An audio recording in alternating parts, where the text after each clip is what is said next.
One of the most significant reforms that Francis is putting through at the moment is the way the College of Cardinals is itself being reformed. He's getting back to the idea of the College of Cardinals as a kind of senate, a sitting advisory body. Now, he's called the cardinals together again this year for a 2-day consistory, just as he did last year, and he's given them a very real subject to chew over: Vatican reform. Last year it was the question of the synod.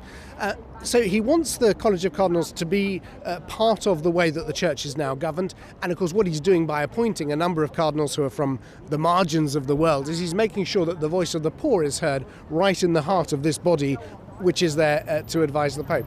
So I think the real big picture here is not so much Vatican reform of the structures and it's actually a reform of governance. It's the way the whole universal Church is governed is being changed under Francis.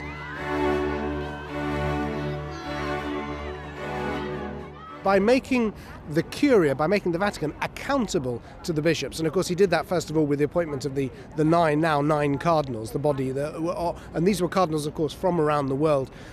By making the Vatican accountable to bodies like the College of Cardinals, to the Synod, and indeed to the Synod of Bishops, he's reversing and changing so much of that, if you like, that centralism which has grown up in the past decades and indeed past centuries. Recovering something, the idea is to recover something of the dynamism of the early Church, which grew through this conciliar, synodal, collegial kind of dynamic. That's what it's about. The more I've studied the Pope's life and looked at him, I realised that really he sees his mission as opening up spaces for the Holy Spirit to act. He's convinced that, the Holy Spirit is in charge of the Church, but it's sometimes blocked. It's blocked by the way we structure things or our own attitudes. So all this can be summed up. The whole papal reform, Francis's big vision for the Church, can be summed up as freeing up the channels for the Holy Spirit to flow through the Church so the Church can better develop and serve and evangelize humanity.